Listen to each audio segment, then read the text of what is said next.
Bonsoir à tous, bienvenue sur Monaco Info pour une nouvelle édition. Voici les titres qui font l'actualité de ce jeudi 16 novembre. Une actualité dominée bien évidemment par la fête nationale monégasque. La première répétition a eu lieu ce matin sur la place du Palais Princier. Reportage à suivre dans quelques instants. Il résonne lors d'événements princiers tels que la fête du Prince par exemple. 2 canons ont été remis en service hier soir. 2 pièces de 1881 qui, vous le découvrirez, ont toute une histoire. Où en est le chantier du nouveau bâtiment de la Sûreté publique? D'importants travaux de rénovation ont été effectués. Nous ferons le point dans ce journal. Puis nous parlerons d'espoir, une notion qui se décline sous différentes formes. Que ferait-on sans espoir? L'espoir fait-il vraiment vivre? Le philosophe Vincent Delecroix, invité des rencontres philosophiques, sera notre invité ce soir. Et à la fin de ce JT, Verdi, une nouvelle fois mise à l'honneur par l'Opéra de Monte-Carlo avec Don Carlo. Le compte à rebours est lancé. La fête nationale monégasque a entamé ses derniers réglages. Cette année, le prince souverain a souhaité que ce 19 novembre s'inscrive dans les commémorations du centenaire de la naissance du prince Régnier III. C'est ainsi que nous avons pu découvrir ce matin, lors de la première répétition sur la place du Palais Princier, les invités de cette année 2023. Il s'agit du 1er régiment de tirailleurs d'Épinal et sa mascotte. Plus de détails dans ce reportage réalisé par Fabien Bonilla, Thomas Deus et Clélia Renaud. 6h30, le jour n'est pas encore levé, le caporal Messaoud VI attend patiemment l'arrivée de son meilleur ami, le caporal-chef et maître bélier Éric. Messaoud VI est la mascotte du 1er régiment de tirailleurs. C'est ce régiment qui sera l'invité le 19 novembre avec en tête le caporal Messaoud VI. C'est la vitrine du régiment. Pas mal de gens sont surpris de voir défiler Messaoud en tête des troupes. Donc, vous avez Messaoud en tête des troupes, le chef de corps, le chef de la Nouba, la fanfare. Il en est à plus de 600 photos officielles et depuis qu'il a pris ses fonctions il y a 3 ans, à plus de 300 prestations. Il est considéré aussi comme un soldat, c'est-à-dire qu'il bénéficie de 45 jours par an. Dès que moi je pars en permission, lui il part en permission chez un paysan dans les Vosges à Sainte-Barbe pour satisfaire ses besoins et puis un peu pour le décontracter suite à ses prestations nombreuses. Donc là vous avez sa tenue de sortie. D'accord. Vous avez la pucelle régimentaire, la main de Fatma et la pucelle de l'autre côté. À savoir qu'il est passé caporal au mois de juillet. D'accord. Avec son grade qui est là, sur les deux côtés flanc gauche et côté flanc droit. Il est 7h15, le jour s'est levé sur la place du Palais pour la première répétition sur site. Le maître bélier équipe Messaoud VI de sa tenue de sortie. Les nombreux militaires et la musique n'ont pas l'air de le perturber. Le 1er régiment de tirailleurs est un régiment d'infanterie blindée de l'armée de terre basé à Épinal.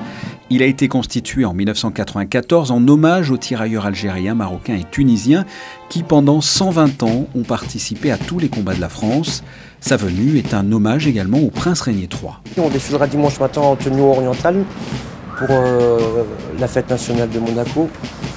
En ayant un historique, le prince Régnier a effectué son service à la Seconde Guerre mondiale au 7e RTA. Donc ce sera un honneur pour nous de défiler en tête des troupes au niveau de Monaco. D'autres hommages seront rendus au prince Régnier III le jour J. C'est une première répétition, les tenues officielles de dimanche ne sont pas encore portées. La Nouba, la fanfare du 1er régiment des tirailleurs, est la seule formation à porter encore aujourd'hui une tenue orientale. Pour le découvrir, il faudra se rendre sur la place du Palais le 19 novembre. Oui, et sachez que la fête nationale monégasque sera également à suivre en direct sur Monaco Info et nos réseaux sociaux à partir de 9h30 avec aux commentaires Sandrine Bonilla, José Sacré, Christophe Paco et l'abbé Christian Venard. Il résonne durant la fête du Prince. 2 canons de salut situés sur l'esplanade du Fort Antoine ont été remis en service mercredi soir en présence du prince Albert II, de la princesse Charlène ainsi que de la famille princière. Ces pièces d'artillerie datant de 1881 ont une valeur symbolique, comme vous l'expliquent Vanessa Dessy et Sylvain Péroumal. Attention pour le tir. 5, 4, 3, 2, 1, top! Ils reprennent du service après quasiment plus d'un siècle. Datant de 1881, ces 2 canons de 65 mm, issus d'infanterie de marine embarquée, étaient jusqu'alors conservés au musée des Princes et de leur garde à la caserne des Carabiniers. Ils remplacent aujourd'hui les 2 canons précédents devenus obsolètes. Faute de munitions, et surtout que les dernières munitions ne sont plus manufacturées, il a fallu faire un choix et s'orienter vers des nouveaux canons.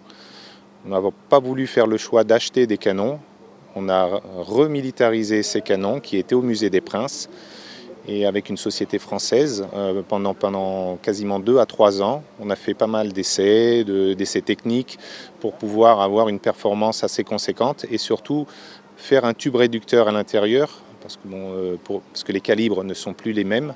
Donc maintenant on a adapté le calibre à ces nouveaux canons. Durant la phase de restauration, des recherches historiques ont permis de découvrir que les canons n'étaient pas de marque française. Au début, on pensait qu'ils étaient français. Et la société, quand il a fallu qu'elle refasse des percuteurs, s'est aperçue que ces canons étaient italiens. Donc il y a déjà eu une phase de recherche historique pour rechercher le modèle de percuteur, refaçonner le percuteur pour remettre en marche le canon. Toujours dans une démarche écologique, cette remise en fonction a conduit à la création d'un tube réducteur en acier avec douille réutilisable. Tout est en acier, donc il y a juste un opercule qui se désagrège, il n'y a pas d'ogive, mais dans tous les cas, effectivement, la volonté c'était de faire quelque chose qui puisse être réutilisable. Et donc on est arrivé à remplir la mission et à être vraiment dans l'esprit de la principauté. Ces canons mis en service lors d'événements princiers comme pour la fête nationale, la Saint-Dévote, Pâques ou encore Noël ont notamment été utilisés en 1923 à l'occasion de la naissance du prince Régnier III. Et les chiottes. Vous l'aurez compris, cette fête nationale monégasque sera marquée par plusieurs hommages au prince Régnier III dont on commémore cette année le centenaire de sa naissance. La fête du prince est le reflet de plusieurs traditions, qu'elles soient nationales, religieuses ou festives. Elle a également une dimension sociale avec la distribution de colis et de cadeaux aux plus démunis, aux malades et aux personnes âgées. Ce jeudi matin, le couple princier a procédé à la remise des colis de la Croix-Rouge monégasque au siège de la société. Et surprise pour le prince Albert II, à l'issue de la cérémonie, il a reçu 2 cravates en cadeau, lui qui porte une attention particulière à cet accessoire, qu'il soit classique ou décalé. Après les médailles du travail, les médailles d'honneur pour la fonction publique ont été remises aujourd'hui au musée océanographique. Elle rend hommage aux fonctionnaires et agents de l'État qui assurent quotidiennement l'efficacité de l'administration monégasque et par conséquent ainsi l'efficacité de son fonctionnement. Leur fidélité et leur dévouement auront été honorés lors de cette cérémonie. En début d'après-midi, après la prise d'armes sous la verrière du Grimaldi Forum, le ministre d'État, Pierre Dartout, a remis les décorations pour la sûreté et la force publique.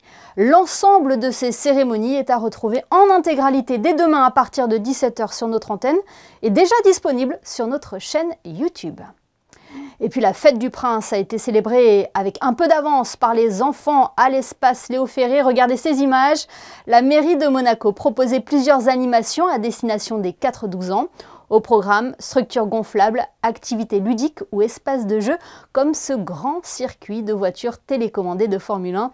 Un après-midi qui en aura amusé plus d'un. Il reste encore des places d'ailleurs pour les autres spectacles proposés par la mairie samedi et dimanche. Plus d'informations sur le site officiel de la mairie. Le nouveau bâtiment de la sûreté publique, rue Suffren-Raymond, s'apprête à dévoiler son nouveau visage aux couleurs rouge et blanche. D'importants travaux de rénovation ont été entamés il y a plusieurs années. Où en est désormais le chantier? Quand sera livré le bâtiment? Une équipe de Monaco Info s'est rendue sur place pour en savoir plus. C'est un reportage de Vanessa Dessy sur des images de Sylvain Péroumal. Construit dans les années 60, le bâtiment de la sûreté publique a subi une importante rénovation depuis début 2022. Ces travaux offriront une superficie d'environ 70% de plus. Cette métamorphose permettra à la police monégasque d'intégrer des nouveaux locaux encore plus modernes et spacieux, avec une surélévation de 4 étages et de nombreux aménagements supplémentaires. On a commencé par les travaux de grosses œuvres. On a renforcé le bâtiment existant. Et ensuite, on a enchaîné avec la surélévation qui s'est faite en bois. Et ensuite, les différents corps d'état techniques puis architecturaux qui sont encore à l'œuvre aujourd'hui. Juste au-dessus de nos têtes, au dernier étage, il y a une piste d'atterrissage pour drone qui a été réalisée. Sur cette toiture, il y a également été installé des panneaux photovoltaïques pour alimenter en électricité les équipements du bâtiment. En termes de modernité, on est également raccordé sur la boucle thalassothermique avec des équipements en sous-sol qui permettent d'utiliser l'eau tempérée qui est pompée dans le port pour faire du chauffage l'hiver et de la climatisation l'été. Les équipes composées de 200 personnes environ pourront emménager de manière séquencée par division. Le transfert s'effectuera donc sur différentes phases. Un véritable défi à relever car l'opération ne prendra qu'à peine 14 jours. Ça va s'opérer à partir, si tout va bien, du 10 janvier. Donc on a établi un planning en collaboration avec la direction des travaux publics évidemment et au regard de nos impératifs de service parce qu'en fonction des unités qui sont déménagées, évidemment qu'il y a des contraintes qui vont notamment toucher au service public. Donc je pense notamment aux cellules. La salle de garde, on va faire ça de nuit pour essayer d'avoir le moins d'impact possible. La section des résidents qui est également ouverte au public. Donc on va condamner, comme à l'aller quand nous étions descendus au stade, on va essayer de ne condamner qu'un seul jour pour la fermeture au public qui sera probablement un lundi. Et la division de police judiciaire qui devrait déménager également en week-end. Donc les services qui vont pouvoir réintégrer le bâtiment surélevé de la sûreté publique sont la division du renseignement intérieur, l'école de police de la sûreté publique et le service de simple police. La livraison est prévue fin décembre 2023. Le projet sera de plus labellisé DB2M niveau argent dans le cadre de la démarche bâtiment durable. Intéressons-nous à présent au rendez-vous proposé par les rencontres philosophiques de Monaco. Au théâtre Princesse Grace ce soir, il aborde le thème de l'espoir, une notion à laquelle on s'accroche souvent pour un scénario meilleur, un mot qui résonne alors que l'actualité internationale nous amène à de nombreuses prises de conscience. Avant de recevoir l'un des intervenants de cette conférence, le philosophe Vincent Delecroix, nous sommes allés à votre rencontre pour vous poser cette question.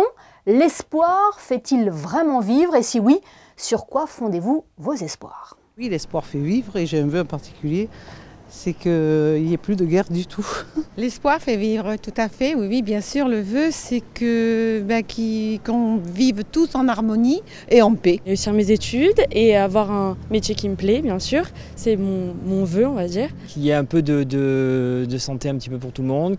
Des vœux, mais on en a tous 1000 des vœux.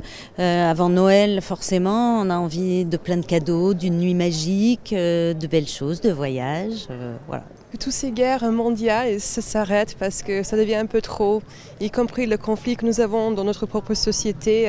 Des fois, ici, même à Monaco, nous avons quelques sujets qui nous divisent de temps en temps. Donc, tout ce que je souhaite pour nous tous, mondial, y compris les résidents à Monaco, c'est en vivre tous tranquillement en paix et on fait le plus qu'on peut faire, le mieux qu'on peut faire pour aider les gens qui ont moins que nous et ils ont beaucoup de souffrance. Des interlocuteurs inspirés au micro de Christine Datomel. Revenons donc sur cette conférence et cette notion d'espoir avec l'un des intervenants de ce rendez-vous, le philosophe Vincent Delecroix. Bonsoir. Bonsoir. L'espoir fait-il vraiment vivre? C'est le thème de ce nouveau rendez-vous des rencontres philosophiques de Monaco.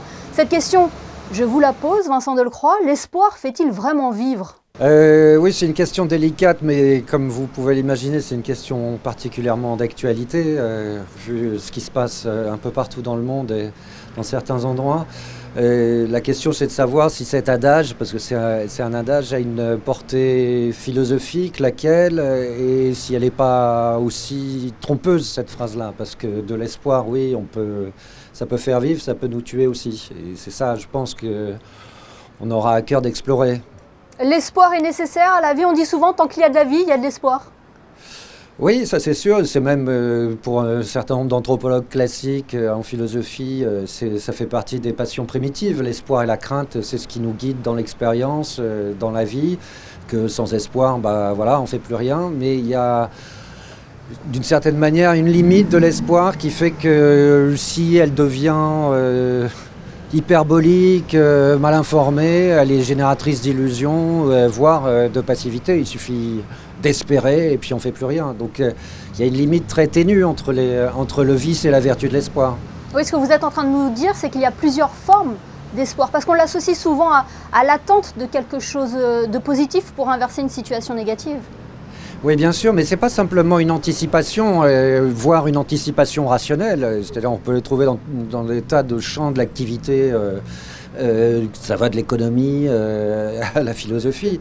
Mais effectivement, il y a plusieurs formes d'espoir. Il y a de l'anticipation rationnelle et puis il y a l'au-delà de l'espoir qui est l'espérance et qui a là un horizon, j'allais dire, beaucoup plus vaste, celui de la rédemption, du salut, du bonheur.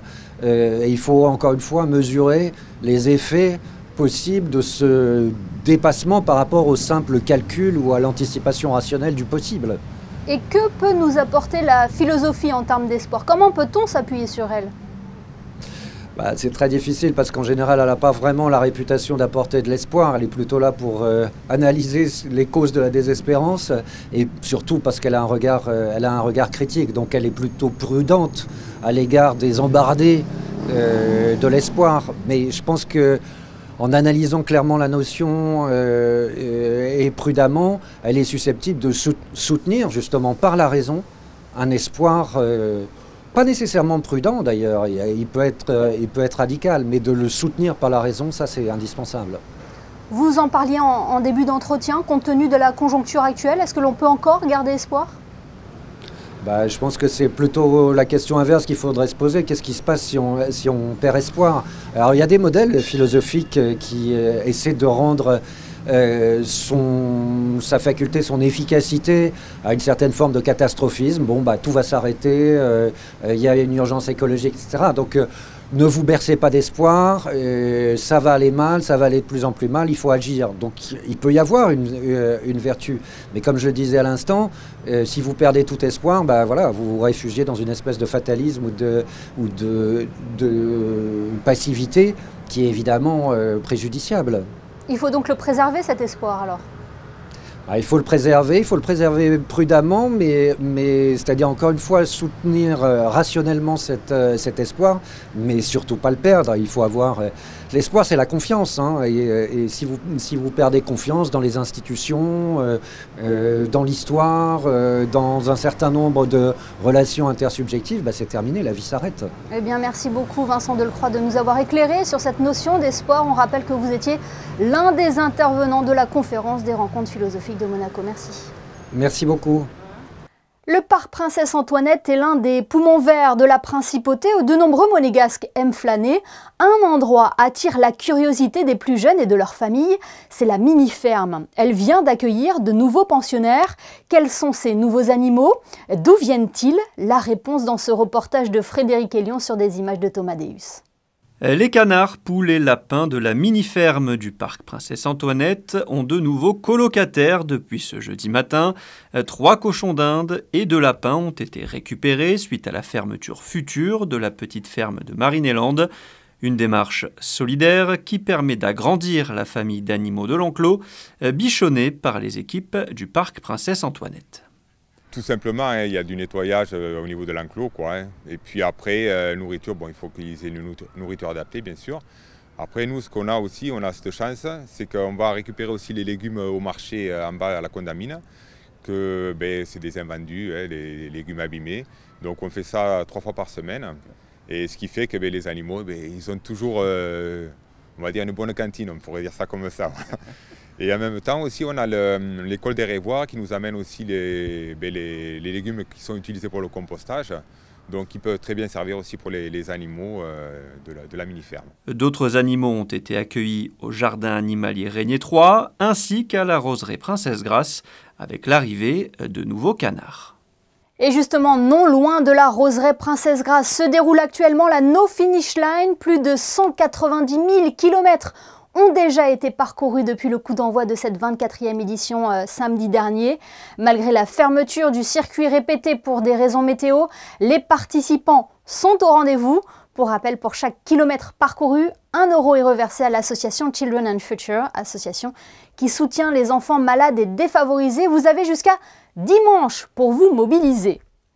L'Opéra de Monte-Carlo met une nouvelle fois Verdi à l'honneur. Après le Requiem pour le lancement de sa saison, l'Opéra présente Don Carlo au Grimaldi Forum à partir de mercredi, avec une distribution exceptionnelle et une mise en scène que les spectateurs ne sont pas prêts d'oublier. José Sacré a assisté à la générale. L'Opéra de Monte-Carlo met une nouvelle fois Verdi à l'honneur. Après le Requiem pour le lancement de sa saison, l'Opéra présente Don Carlo au Grimaldi Forum à partir de mercredi, avec une distribution exceptionnelle et une mise en scène que les spectateurs ne sont pas prêts d'oublier. José Sacré a assisté à la générale.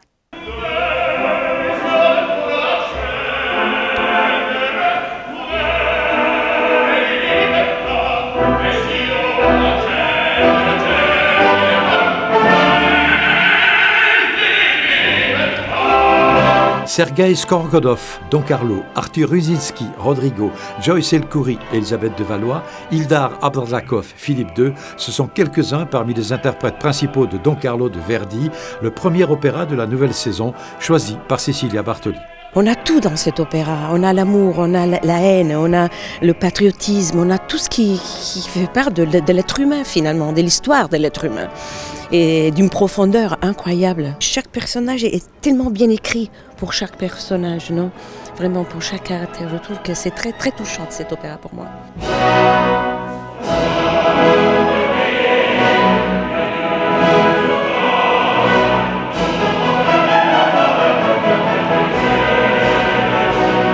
Avec l'Orchestre Philharmonique de Monte-Carlo, les chœurs de l'Opéra de Monte-Carlo, sous la baguette de Massimo Zanetti, des danseuses de l'Académie Princesse Grace Ballet de Monte-Carlo, la distribution superlative est dirigée par un des grands noms de la mise en scène, Davide Livermore.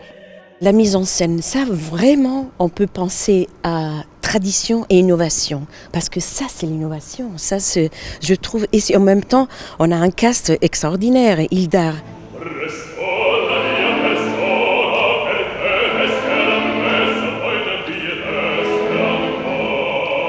Abrazakov, c'est Ildar, c'est El-Khoury. Et Verdou et Abrahamian, enfin c'est Sergei, c'est incroyable.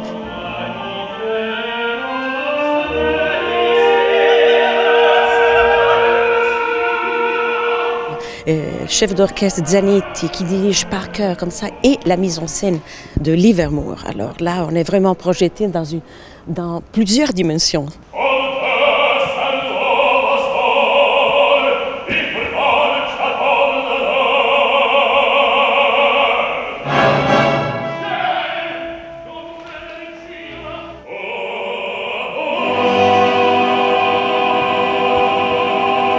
Dans le rôle d'Elisabeth de Valois, pour la première fois à Monaco, la soprano libano-canadienne Joyce El-Khoury.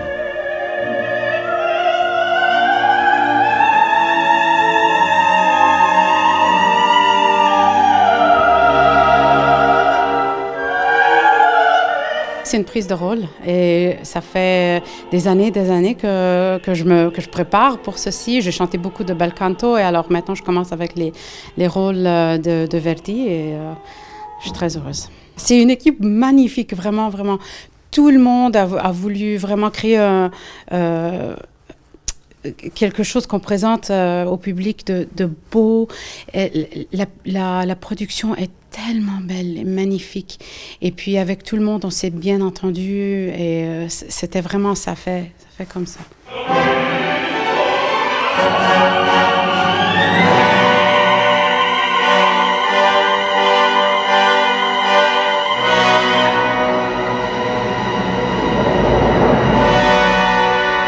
Don Carlo de Verdi pour seulement 3 représentations au Grimaldi Forum, les 22, 24 et 26 novembre.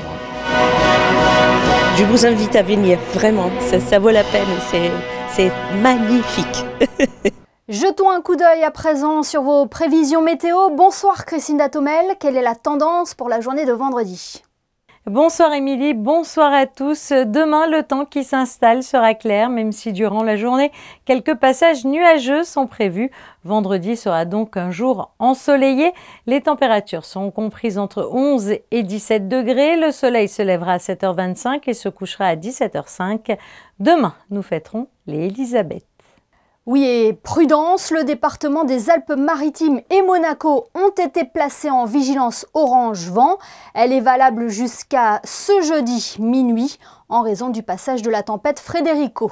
Ce journal est à présent terminé. Merci de nous avoir suivis. On se quitte avec les photos de Manuel Vitali qui nous emmène ce soir à la Villa Paloma à la découverte de l'exposition Casa Ideale de Pier Paolo Calzolari. Demain, retrouvez Fabien Bonilla pour votre JT. Passez une excellente soirée sur Monaco Info.